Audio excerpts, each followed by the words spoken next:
There's some interesting things. Do you want camera or not? Cam would be nice. All right, well, we can do that. I wouldn't blame you if you wouldn't. There we go. Yeah, Man, you're so Rich, handsome, fuck. dude. You're so handsome. You're trying to beat me on everything here. You've even got rid of your hair. Jesus, I'm going to have to... Hang on a sec. There we go. Let's... See, I still have some hair here, but, you know, if we're going to have a bald off, then we're going to have to do it right. I could really fucking roll back the years and get a top hat out, brother, if you want. I've got one over there if you like. We can use that. Headphones don't fit on it. Yeah, there's a reason why I wear a hat. I think you can pretty clearly see it. Ugh. I think maybe there's been a couple of misconceptions from yourself about the little audio that I put together. I read your... Hang on a sec. I read your article today, and I noticed that you seem to think that I took a shot at you over the whole killing esports thing. Like, honestly, I view the whole killing esports thing as much of a joke as everybody else in this chat. As ChanManV accurately pointed out, it doesn't fucking need saving. It's not a charity effort. It's never been a charity effort. If we want to be a legitimate business, then we have to act like it. And in that sense, I agree with your sentiment. It was the way that you actually presented it that I had an issue with.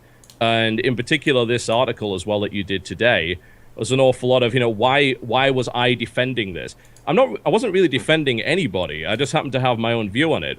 I think that, yes, you absolutely should be making sure that those promises occur. As to when they occur, we don't know, because there was no deadline on it. So it can occur within a reasonable time, whatever that might be. And I know that scheduling within esports is a fucking nightmare, especially with WCS. Scheduling Shoutcraft America was a gigantic pain in the arse, even like small show matches and things like the Shoutcraft Master Tournament, which was only a one-day event. We had to cancel it. Like, I've tried to do it over the past 6 months, and I've not been able to do it because we simply haven't been able to schedule it in there. There's reasons why these delays happen. But my concern really is that, I mean, toxicity is obviously an issue, but I know it's becoming a bit of a meme in and of itself now. Like, everyone's just saying, oh, look at how toxic the community is. I do see a lot of toxicity. I see it not only in StarCraft 2, it's gaming-wide. And, I mean, there was a great example on the League of Legends subreddit today. Some guy made it to, what's it called, Challenger over there? Yeah. Or what is it? Yeah, where you actually really get into the high leagues. And apparently some famous streamer got mad at him and sent his fanboys after him, and it was fucking death threats and all sorts of shit like that. And it's like, it's not just StarCraft that has this kind of stuff. And I think that lately, what I was saying when I was talking about the whole idea of boredom and trying to destroy esports and nonsense like that, it wasn't actually aimed at you. Because, I mean, there's no reason... Because the article was a response to something I said. Yeah. It kind of felt like you tagged that on at the end to be about me, especially as it's well documented. My passion probably has gone a bit. Because why wouldn't it? Because I feel like I've been banging my head against a fucking brick wall for 10 years. I don't blame you. Esports is an incredibly unprofessional area, and there's all sorts of problems within it. But no, it actually wasn't aimed at you. That's probably my own fault. I should have made it more clear that it wasn't. It's more a case of, over the last few months, and Stephen and Mark will have seen this very obviously, because we've been having a bit of a downturn in StarCraft, we've seen like a massive upsurge in negativity that has correlated quite nicely with that. The whole StarCraft dead game meme has been going on for ages, and then it just seems like every single time anything happens, there's a bunch of people just waiting to jump on the opportunity to tell us how fucking dead a game this is. And yeah, but I don't guys believe it's a dead game.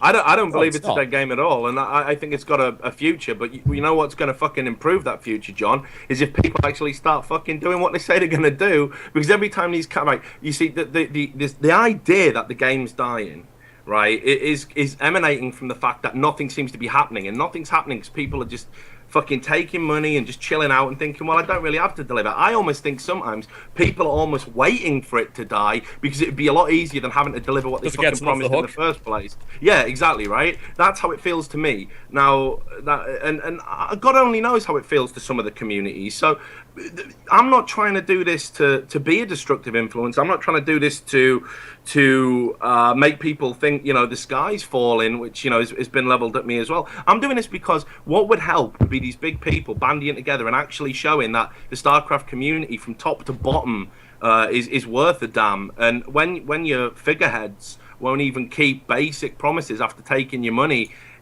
it just sucks so much. Like, you know that. You know, it's fucked up. It's wrong. The problem then comes in when you're talking about the the community in and of itself is that it's not just the top-down thing, it's a bottom-up as well. Back when Reddit first really got going for StarCraft, it was actually a really positive place. At the time, I said, hey, I actually like Reddit more than I like Team Liquid, because Team Liquid, there's a lot of old guard Brood War guys there. They get pretty moody about StarCraft 2. There's a lot of negativity there. And then Reddit was like, hey, let's make this tournament. Hey, let's sponsor this guy. Let's get Marine King Prime to MLG. Let's organize the SC Reddit Invitational, which was a phenomenal effort back then. That was all community-driven. And lately, I just haven't really seen any of that. And I think it's really easy if you're kind of one of the top people in the scene to look at what's currently going on in the community and just feel this overwhelming sense of despair that everyone just is super destructive and incredibly toxic and shit like that. So, that's the attitude that maybe I'm just overly negative and overly cynical about it, but I've seen so much of it now that it's all blurring together, and I think it's so easy to just say, oh, look at how toxic everybody is. Yeah, but here's the thing, John. Here's what I couldn't understand, right? Because you were so against the fucking Papa John's thing, and we were on, right? It probably's never happened, but we were on the same side on that one because we're Brits and we love fucking free healthcare, right? So yeah, of course we do, because we're civilized human beings. Yeah, right, exactly. Oh my god! Sorry, Stephen, can't hear you over the sound of your government shutting down. But oh my god, I can't hear you all the way from down there being fucking carried by Germany and the only country that's doing well over there. Holy shit. Welcome, James, by the way. Down the United States of America? Oh my god. So anyway, right, you were the first person to tweet about that, right? So yeah, but and I know the thing. I tweeted about the company, not the promotion. Yeah, I didn't have a problem with the promotion. I disliked Papa John's, and I said, because people were asking me, hey, retweet this for eSports. This is so weird because we're kind of on the same side there. They're saying, oh, retweet this for eSports and promote it. And I said, I'm not going to do it because I don't agree with some of the stuff that Papa John's CEO has actually said, and I don't really want to support this. I understand that it's a big deal for EG, Root, and Team Liquid, and it's good to see another big sponsor kind of getting on board, but I'm not going to personally support that. But I certainly support their right to do it.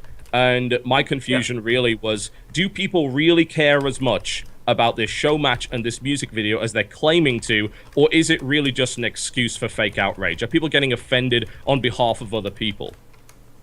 Well, I think what we've seen today, and again, look, you can't get inside someone's head and figure out their intentions, right? But I like to think that what people say is genuine to a point, unless of course you happen to work for EG. That's a joke. But most people in the community seem to be fairly genuine. I think most people did buy the pizza because they believed helping esports was going to be the end result of it. I don't think they bought it because they wanted to eat pizza 3 times a fucking day, or I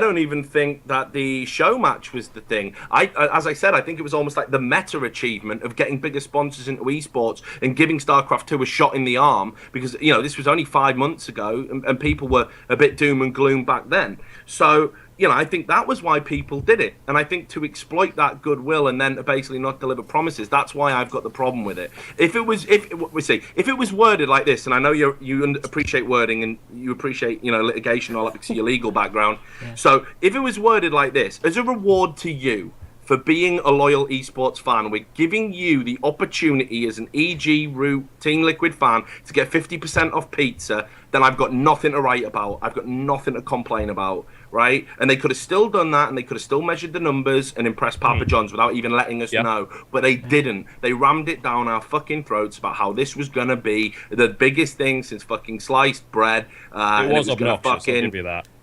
Yeah, exactly. And wait, before we keep going, before we keep going, I just want to welcome James to the mix now too, because he hasn't. Oh my fucking god! We haven't got a chance to. We really need a fucking. James has been lurking in the corner for past 10 James has minutes. just been lurking. He's just been like. Are you gonna tell us about the Steam box? What the fuck, dude? We're trying to talk about StarCraft here. I've got one of those Steam boxes, but I can't show you. It's in my lounge. Sorry, guys.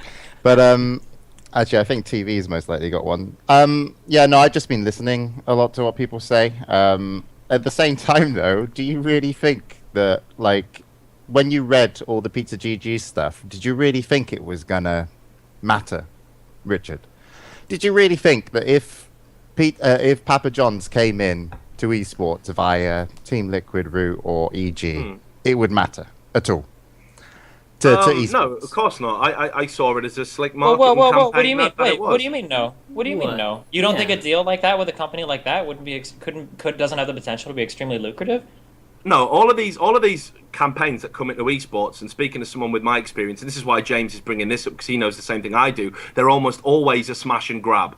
It's get in, get the money, get out, and you never see them again. And we've seen that historically down the years. So no, I was hugely skeptical about it. I mean, so and not only was I skeptical about the campaign and hated the company, I didn't particularly like the teams that were involved in the campaign either. It looked like a consolidation of a monopoly. I had loads of reasons to hate it, but that's not my distaste. Isn't the issue here?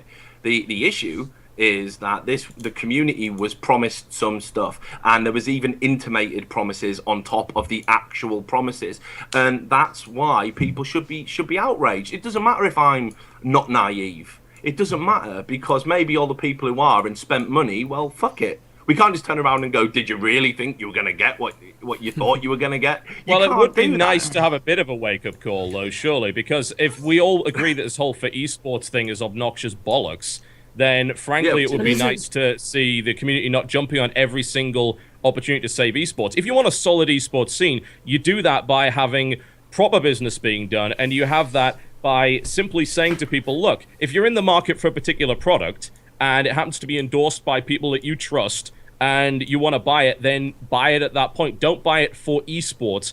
Buy it because you have been effectively marketed to. But it is the people that we're supposedly trust in the esports that are doing this, right? So, yeah, I mean, that's the issue, is because EG has a lot of fans. They have a big fan base. Yeah, but they're trying to sell Papa John's pizza at that point, right? Do you trust their opinion on Papa John's pizza, or are we talking about the tiers here? I think that everything about this event, I think this is a legitimate marketing event. No, Yeah, if you want to sell pizza as an attempt to fucking get me to buy pizza so that I can see my teams that I like, this is like, I don't think there was anything wrong with this event at all. This is like the perfect like kind of esports-ish thing that you could even support without feeling like a major tool. Like, hey, I like Team Liquid, I like EG, having them do all these things would be really funny, and I will buy pizza because I like pizza. I probably could have got Pizza Hut, I probably could have got Domino's or whatever, but this weekend I'll get Papa John's because I like these teams, I want to support these teams, and that kind of shit is stuff that I would like to see. I don't think that this was like necessarily a bad idea for an event by any stretch of the imagination. No, it was fine. But at the end of the day, it really, the outcome, and even unfortunately, the promises didn't matter. So I'm curious, why is it that when we have people like Quailcomm supporting teams in League, or did what did TSM get? What car was it? What the fuck is Quail? Or what the Qualcomm? I don't know how the fuck you pronounce that bullshit. I don't give a fuck about it. Okay. The Snapdicky bullshit processor, okay, whatever, those people, that's a big fucking company. They dropped in for TSM. Okay, who are the car people? ChanManV, your people sponsored fucking TSM for their little cars, right? Chinese people don't make cars. When you have that kind of shit going on, why is it unreasonable to expect that if you could show Papa John's you can sell a certain amount of pizza, that some kind of a deal couldn't be worked out there? Why does that seem entertain us who might not be as enlightened as you? Why does that seem impossible? Impossible what, to get Papa John's on board to to get Papa John's on board with a company like Team Liquid or a company like EG. The thing is, it's like if they came on board, it's purely because of our demographic and the esport community to spend money, and if they did do that on the Pizza GG campaign and they didn't get a sponsorship or didn't get something from the end of it, that just fucking sucks, right? It's just numbers. Unfortunately, it really does come down to numbers. But at the same time, like, I've kind of just like, when I saw it, I was like, I gave a link about Papa John's CEO like saying some shit. Yeah, I saw that. and it got retweeted by Nannyware, who then got fined. He got fined for that?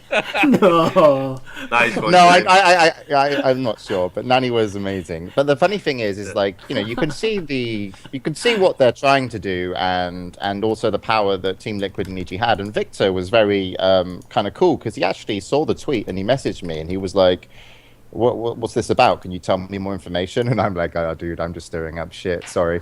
I only read a couple of articles. I just remember it a long time. So he actually had his people kind of look into it before continuing.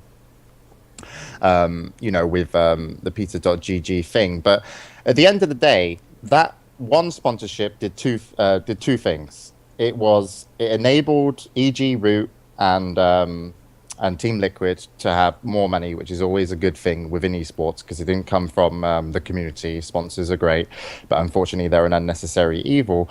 And the second thing is, it was maybe the unfortunate thing that Richard Lewis says, it gave kind of an experience to the community, whether it was on two ends. One, it was like, okay, you get cheap pizza, and I heard Destiny say you can get cheap pizza anywhere, but at the same time, it was still pretty good. People got some money off pizza, and then there was, obviously the goals that they got to. But it certainly wasn't about saving esports, because it wouldn't have mattered at all. Like, it just wouldn't have mattered if it was successful or not, what would have been in StarCraft 2 or esports as a whole. So I feel really bad for EG Team Liquid doing a great job with their marketing campaign and Root Gaming that they didn't get the sponsorship.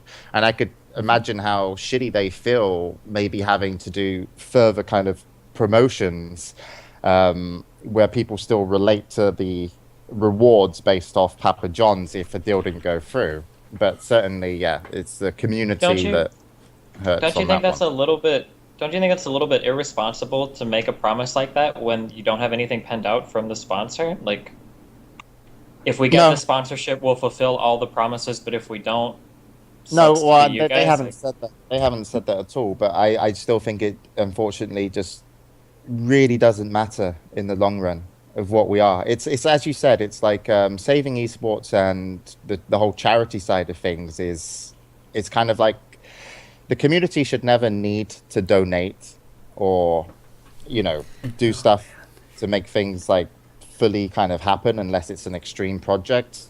Companies like EG Team Liquid are already pretty good. I just think it's like they tried something, didn't work, and it sucks. But the problem is that they tried something. I agree with that, but this wasn't a save esports thing. That was the nice thing about this, is that this wasn't like a charity of save esports. Well, there was some wording in the messaging. There was definitely an overtone. It was worded. Well, I'm sorry. When I say save esports, I mean like it wasn't a save esports in the way that like please do this out of the kindness of your heart. It was we're actually offering you a product that you can purchase from a company, albeit relatively discounted. And then it'll be good for all the parties involved. Like it was a real business transaction. A company was moving product as a result of advertising in our market. Like that's a good thing. Like when people talk about that kind of stuff, that's not necessarily like save esports. Like that's an actual, real, like quantifiable good thing. We're talking about all this stuff, but in reality, the only thing that we were really stirred up about is just the lack of execution on the things that were promised with the rewards. It doesn't matter if they're important or not. It's just the matter if the tiers of had them been delivered, executing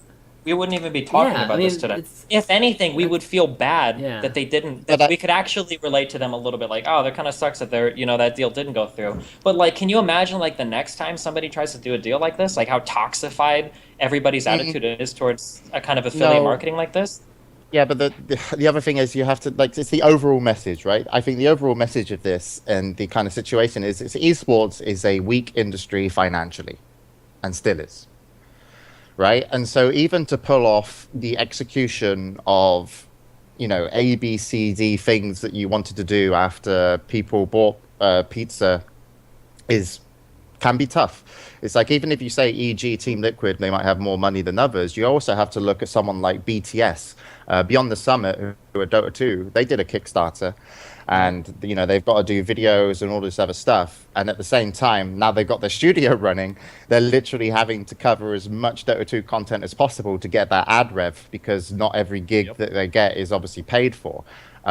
It's like, until the business side of esports becomes a lot more stable, these are attempts to be like, can we get something additional working?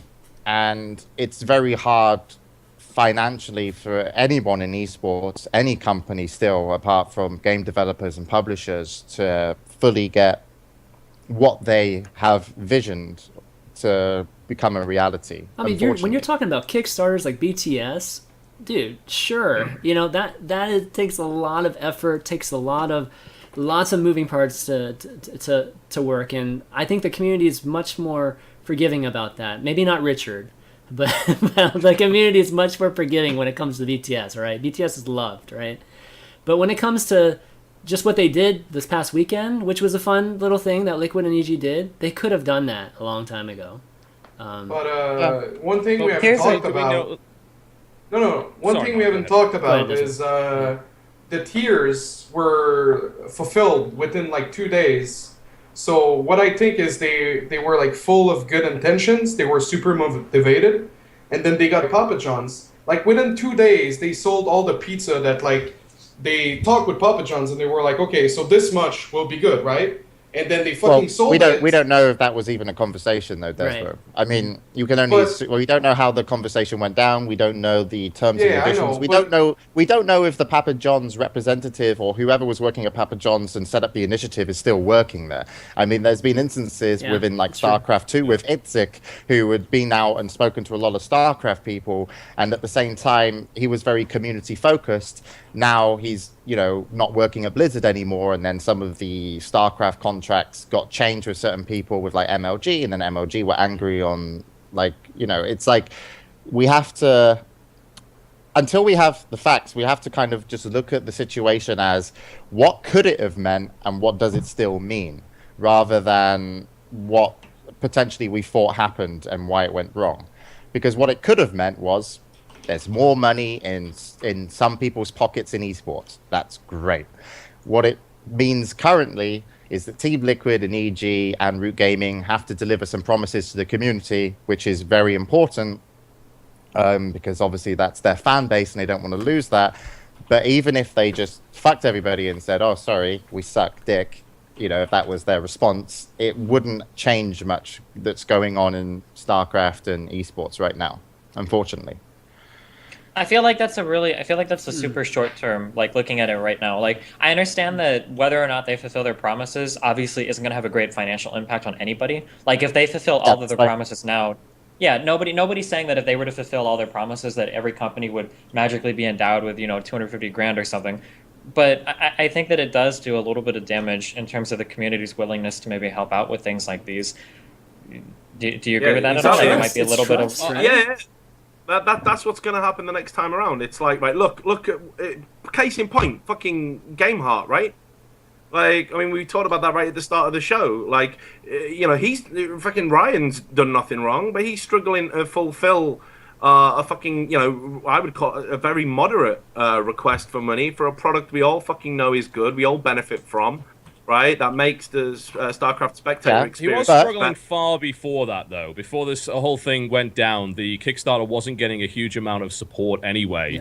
If anything, they benefited from this because, obviously, of Steven's promotion and the fact that suddenly there was this sort of whiplash effect where everybody said, "Oh, yeah, we'll better support these guys," and, you know, show yes, the community can support positive efforts. And I think really that was a little bit fortunate.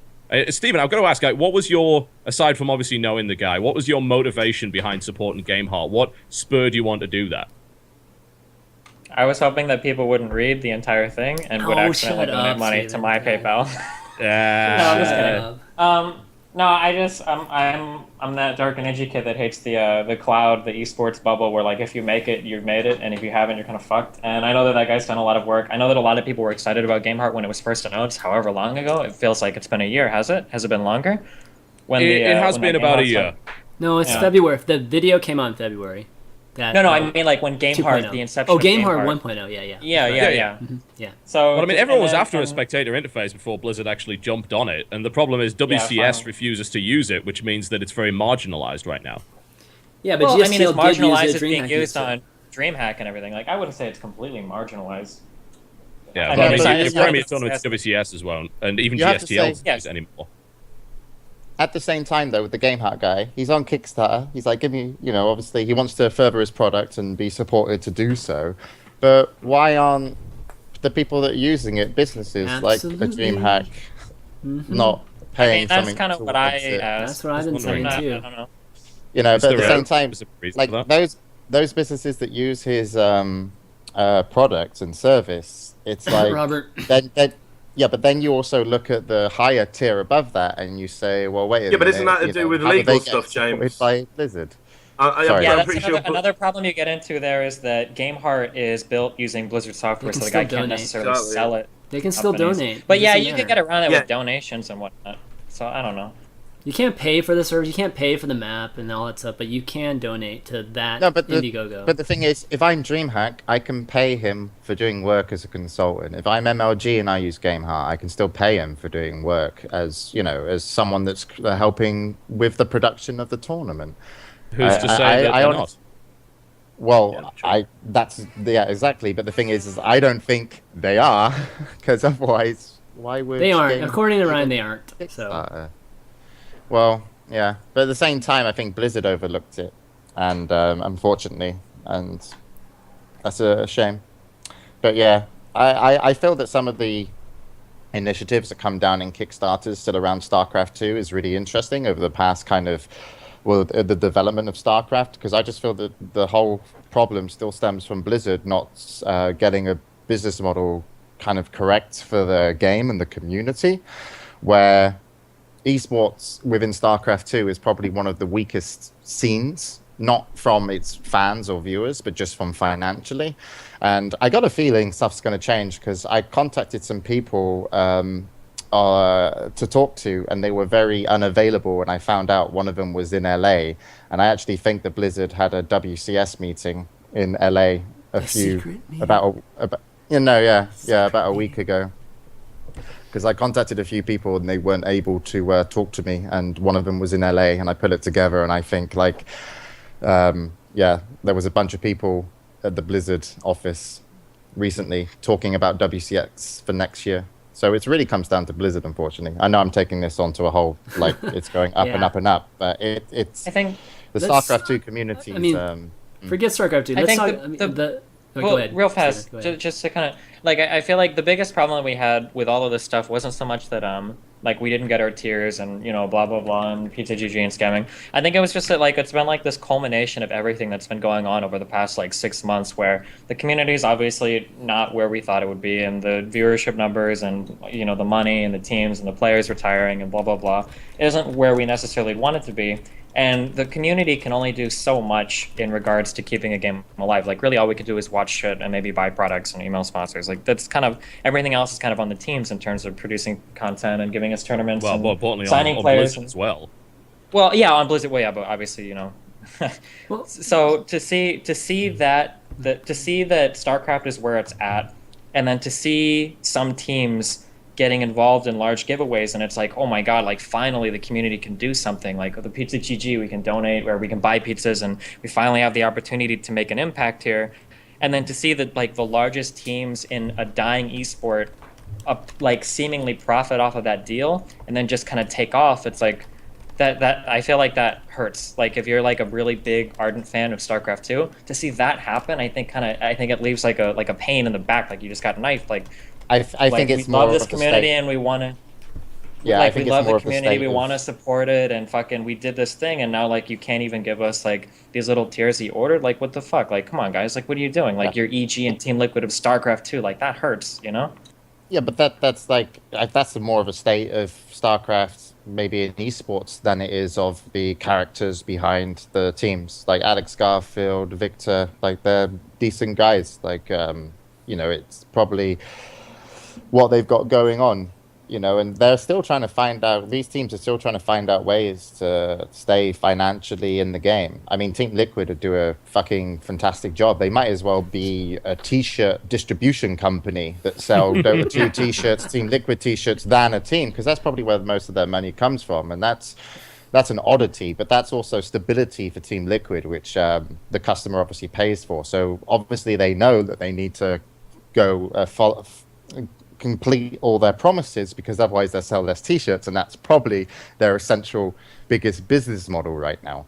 I don't know what EG's is. So James, I mean, I know you just have a big issue with just crowdfunding in general, right? Well, no, it's I'm very happy if people can, and it's something of a worthy cause, and it's something which is bigger and harder to be able to achieve. I'm not very like happy what? with. Give me an example.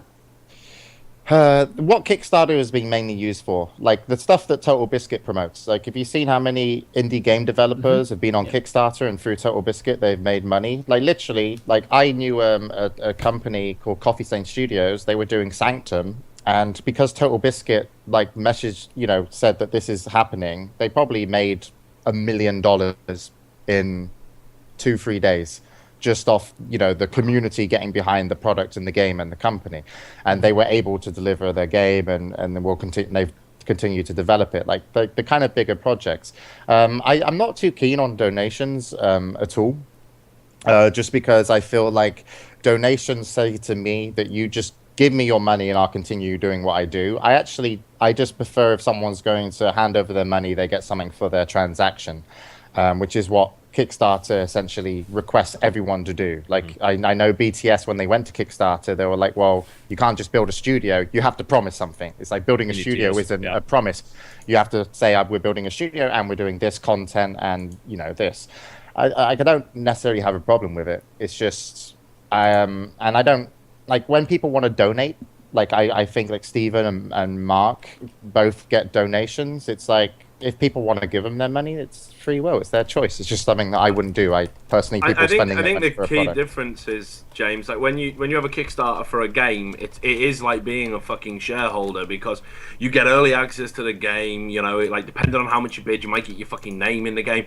You get regular updates. You'll generally get welcomed into a secret forums, and you're made to feel part of this awesome project. And let's be honest, right? The fucking game industry in general, and I know John will definitely agree with this, is so fucking derivative and boring, with everyone just trying to milk whatever sold the last fucking million amount of fucking units or whatever that we haven't seen. It wasn't like when I grew up and we had genres invented, not games. People came up with whole fucking genres. It was amazing, right? So the Kickstarter thing has really given a shot in the arm of the games industry in general. But what's important is they don't just take that fucking money and run. They don't just take that money and then don't produce a game and say boo-hoo. You are part of something, and you are made to feel part of something, and it's there every day you log in and play whatever the latest build of the game is. You cannot compare that to a Kickstarter. Hey, I'm going to go to Korea and make a documentary with my best mate. See you all in 2 years. Well, you can't compare it. See, this is the thing, and this is something that we have to go back. What Stephen mentioned, it's not necessarily about what the money is. The business model behind esports. So, for example, if I put Kickstarter into a video game, I know that the video game gets completed and they sell it. That's a business model, right? And that company, from just being helped once, will make their game. If it goes well and they're worthy of like doing a good product, they can then make more games and they continue. The trouble is within esports is, like, if I do a Kickstarter and I throw someone money to make a fucking documentary, I'm just literally paying for a one-stop shop. Like, he makes one documentary. Is he smart enough to get distribution rights? Is he going to get it into film festivals? There's one called Sundance, to believe it or not. But the thing is like, there isn't. It's not like there isn't a business model that I feel that, like, the one-stop Kickstarter in esports is worth the money, because you're literally just paying for that one product. And I feel that if we're going to spend our money, and esports, I don't know if we're good at spending money, like, as a community. I am trying to, like, it's hard to figure out. It's, it's like... How do you define good at spending money? Well, it's I mean, not throwing money at something just because it's for esports would be a good start. Buy things that are marketed to you that are good.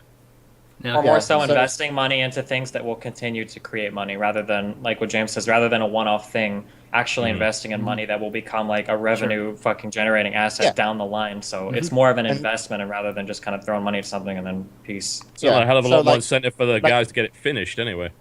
Yeah, I cringed at every documentary about esports coming up on a Kickstarter for the past 2 years, because I'm like, this is just us paying for a bunch of guys to fly around the world and film something to be distributed to us. You know what I mean? To us. Because if there was a company that wanted to make a documentary about esports, they wouldn't need a Kickstarter to do so, because that's what a company that does, documentaries and stuff. Yeah. Well, I mean, that's you could see it. True, You could see it as an investment to Go ahead, Steven. I mean, even not even looking at it as like a business investment. Like, I think that could be like a somewhat legitimate, because that's a product that a lot of people in our community might want that otherwise probably wouldn't get attention from anybody who does documentaries. Like, when are you going to see like anyone of notoriety saying like we should make a documentary about StarCraft? You know, like that. I could kind of see that being a worthy cause that people might choose to donate money to. No, yeah, it could be a stepping stone for another, production company or like, movie. who's Proof of behind concept it. kind of Yeah, thing. exactly. So I could see it like that, but yes, it is total. It's solely based on how competent these movie makers are, like Justin. Which, of course, right? you don't know from the start. This Yeah, is a similar exactly. there was a recent issue. Well, there's been several issues with Kickstarter. One of the most recent ones, high profile, $500,000 raised for a game called Clang, which was designed to be a sword fighting game that used some fairly unique hardware. The whole thing's just kind of blown up completely, and they've basically said, well, we just can't finish this. And even an experienced developer like Double Fine, that started this whole thing off, really, with Double Fine Adventure, now Broken Age, are saying, we pretty much run out of money. We're most likely going to have to release the first part of the game on early access. We'll give you that, and then the money that we make after that will be used to finish the game. Even the most competent people screw these promises up in perhaps a far more severe way than delaying a show match for a few months. These are games that might just not even come out. These are games. It's almost like there could be an industry of people that are responsible for investigating and writing about these people. Probably in a parallel universe. Exactly. What would you call it, though, Stephen? What would you call the person? I would call it Fox News.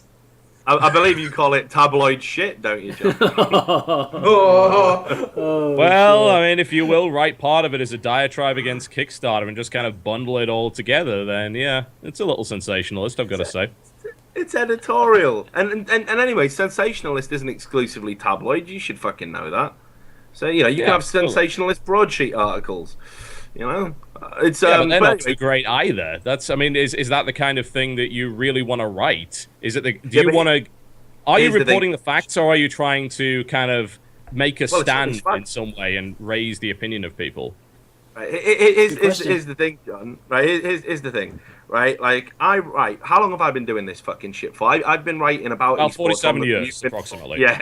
Exactly, right? So I've been writing about esports longer than you've been involved in esports, right? I mean, I've been trying to highlight these issues for a long, long time. And the reality is, the trends are this, that if it isn't almost salacious and sensational, dramatic, like, it's always my fucking editorials that get upvoted. And it's always my editorials that get upvoted because that's what rustles the jimmies, right? That's what gets everyone, all hot and heated. People missed, who broke the World Cyber Games going mobile only story?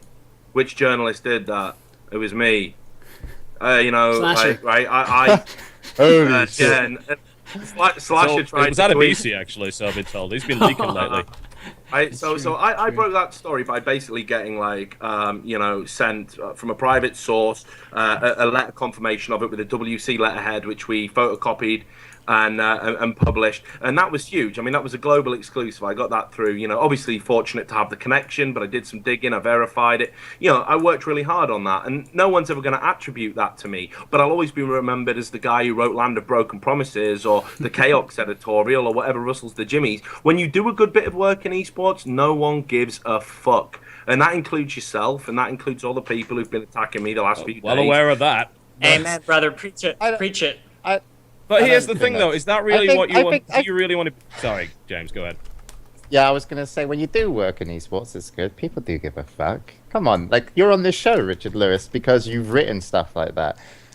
You've made it, man. You're on this show. Well done. Yeah, but he's on my other he's a co-host on my other show, too, guys. Jeez. No, but I'm just saying, the community do care what people say. It's...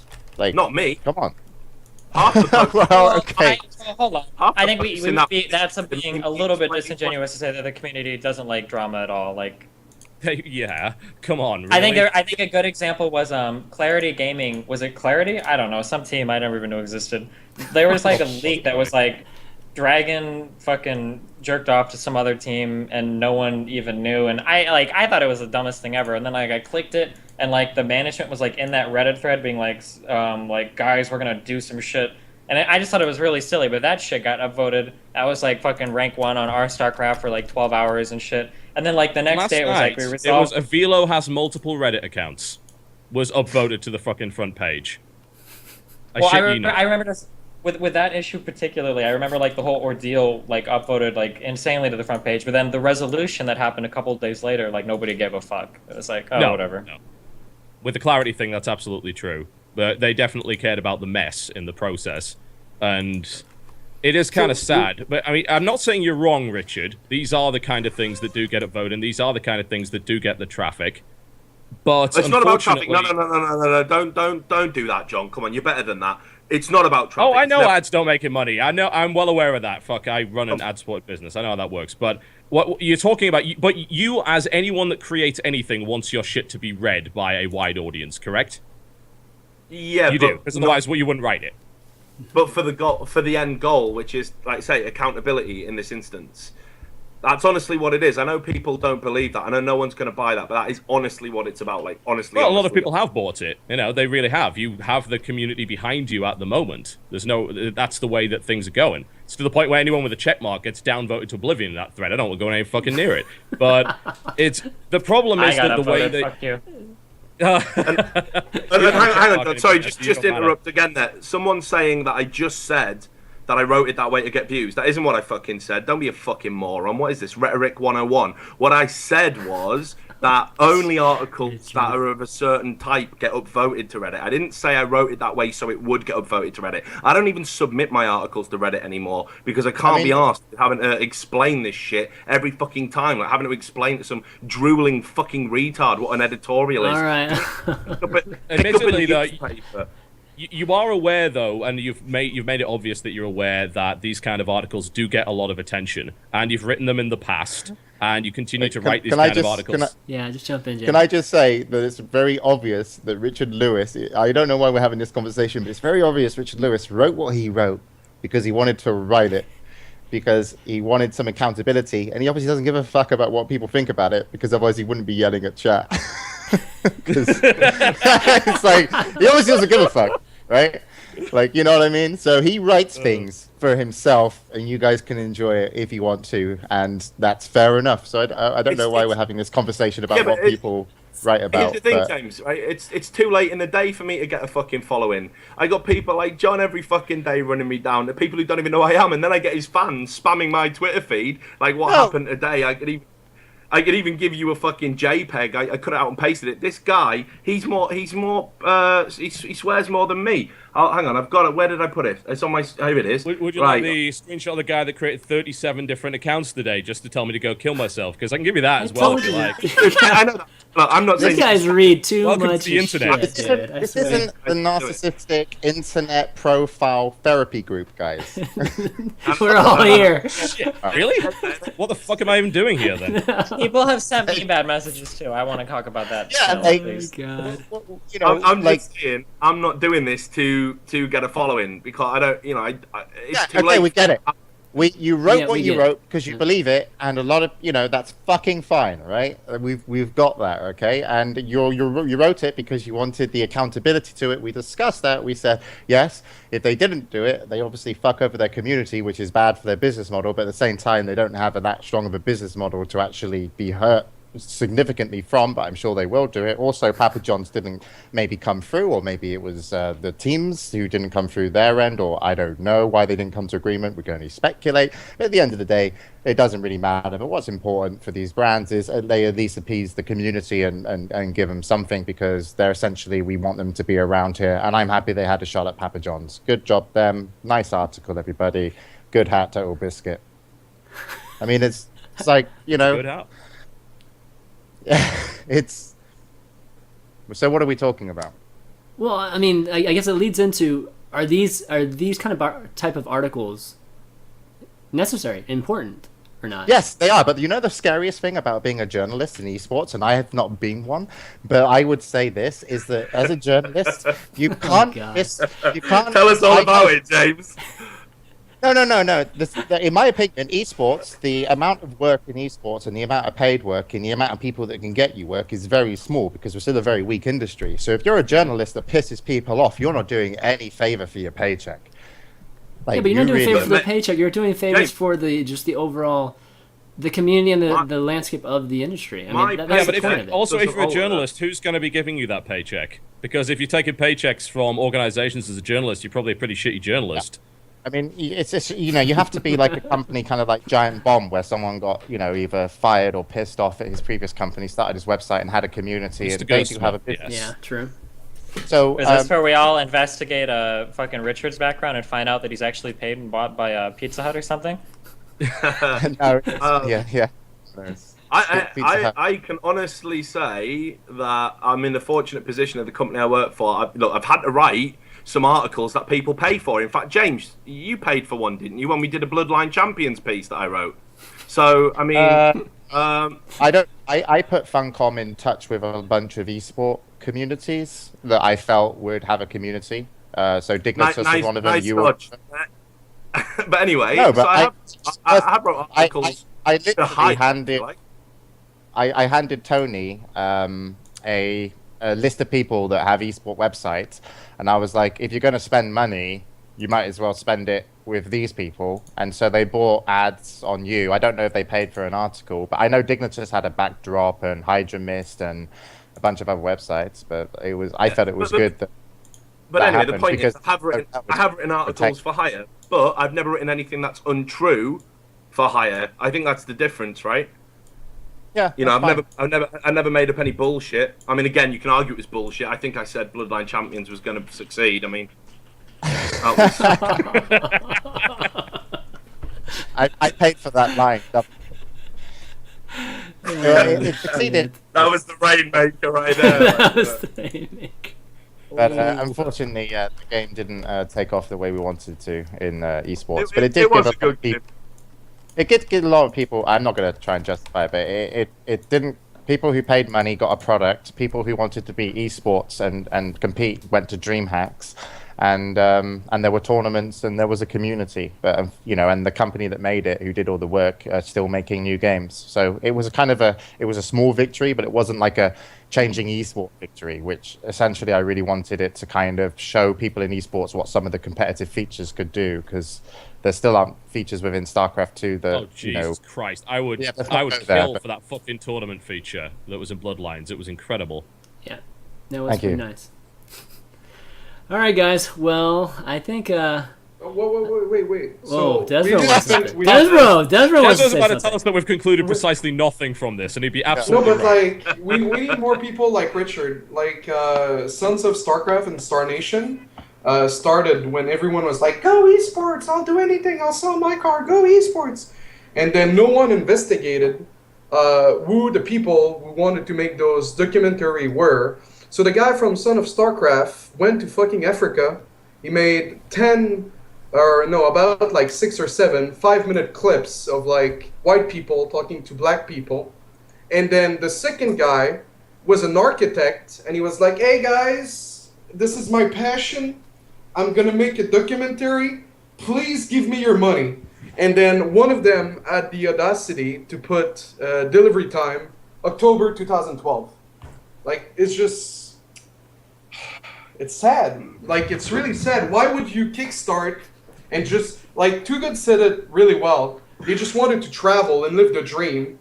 And now that the dream is done, they're struggling to edit because they're fucking not good at doing that because it's not their job. So that's my take on the documentary. I appreciate that hard hitting. No punches pulled. But it's true. And then if journalists would investigate and be like, fuck these people, don't donate, then we wouldn't... Yeah, but the thing is... okay, what desRow is really saying is... I'm going to translate. He's French, right? Or something. But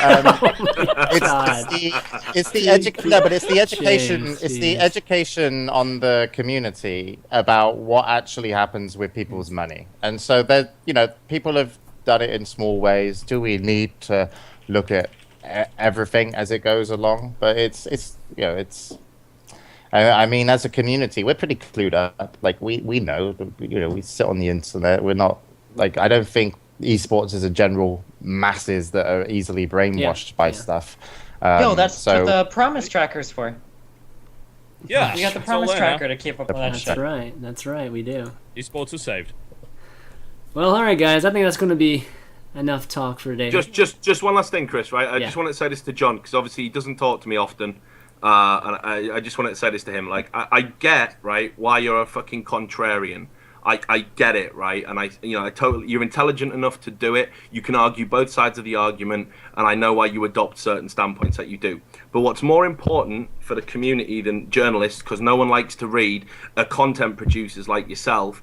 And if you could come off the contrarian fence for a fucking day, and maybe you could raise one of these issues, you could do fucking a million times more good for the esports community by pointing out these people who don't fucking keep their promises than someone like I ever could.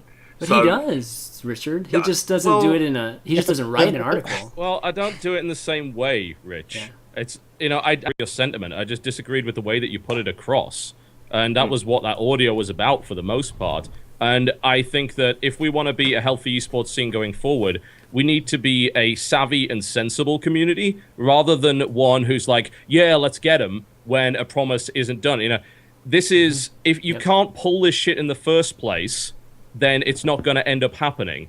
And I think there is some responsibility that the community has to take for that. And they need to just be a little bit more sensible with their money, not throw it at the first thing that says, hey, for esports. And then we will have less of these issues, and everybody will be more responsible and calm. Yeah. And we don't have to have these kind of blow-ups.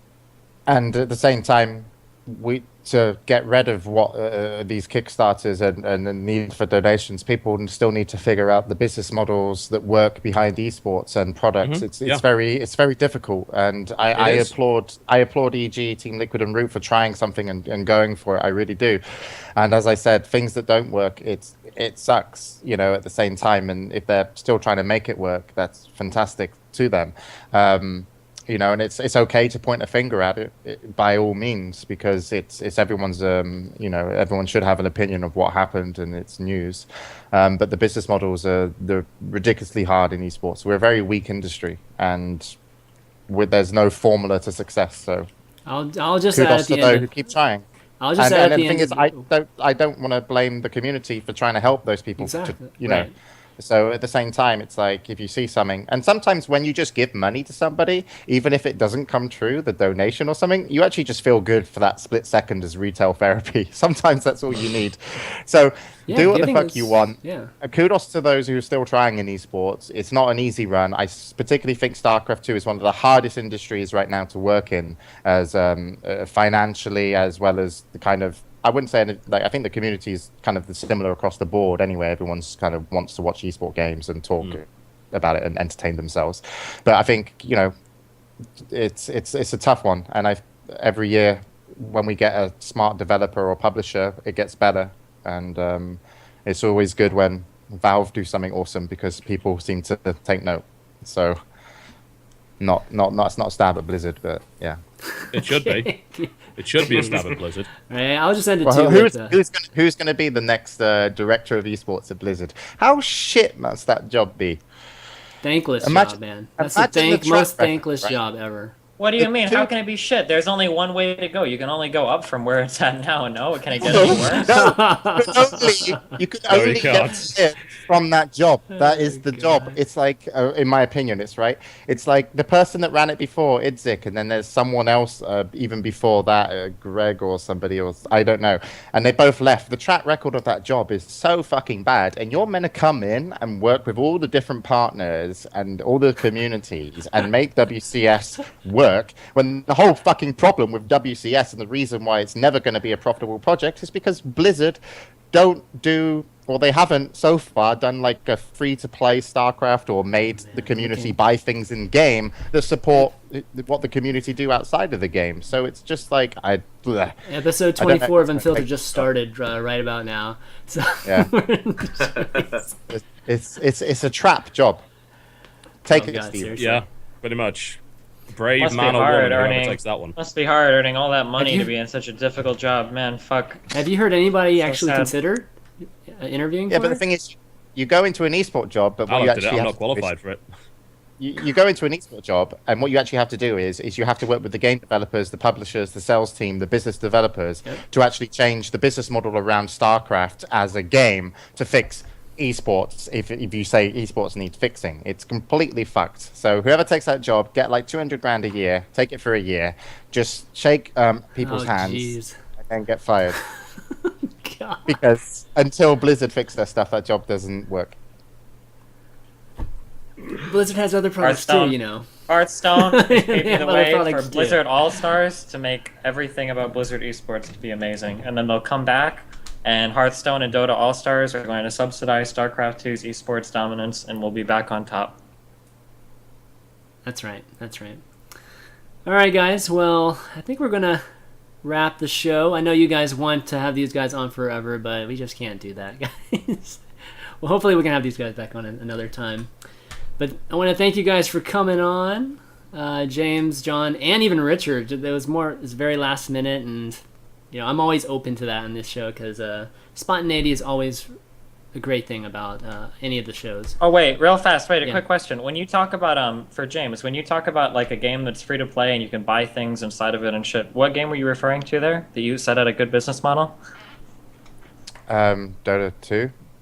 That's probably the best. I mean, I thought there was another one. Have you been watching anything of his? I mean, League of Legends has a good business model for its product, but Valve and Dota 2 has a good business model for esports. People actually make the majority of their profits from Valve itself for creating content for their game, where they provide something for the community under kind of Valve guidance and contracts that it just works so much better for the esport community. So look at BTS, they have a courier. I mean, have I seen a day 9 unit in StarCraft 2? No. Yeah, but would it matter?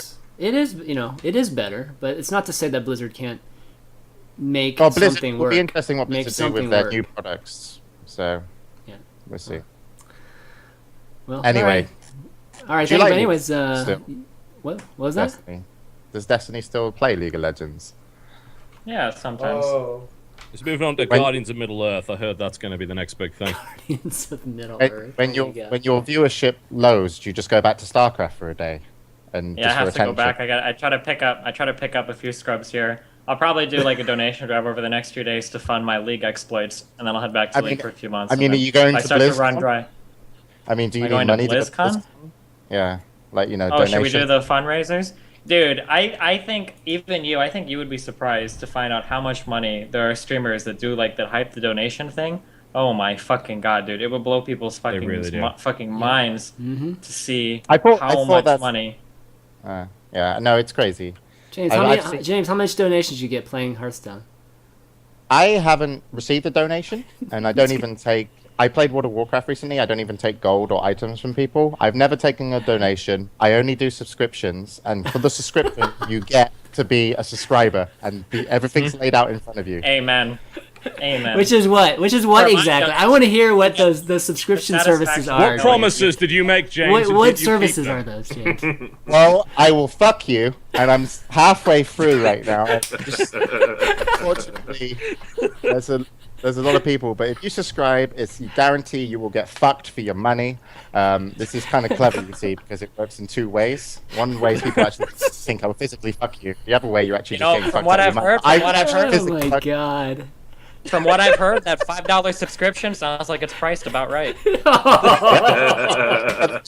like, it's by the minute kind of thing, so it works out pretty well for what they're going to get. By the minute? We already said $5 once, didn't we?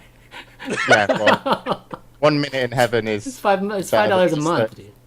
In heaven. All right, guys. Well, we're going to wrap the show. Big thanks to, again, James, Richard, TB, and desRow for coming on and being our guest. Steven, as always, being my co-host and cohort in crime here. But it's going to be Unfiltered for this week. You can find the VODs on youtube.com/ChanManV. Parts 1 and 2 are already up there, so you can check it at beginning of the show out if you missed it. Follow the channel if you enjoy the show. It's the best way to get notified. And follow us on Twitter, which I don't have John and and Too Good's on the Nightbot, but Nightbot's been spamming it the whole time. It's at Totalbiscuit at follow TD. Yo, these 2D. fucks don't need more followers. 2D. What the fuck, man? 2GD. Sorry, 2GD. Like Destiny, I've got some lying around if you need them. 2GD. Yeah.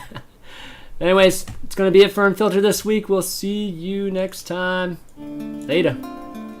Peace. Going smoking.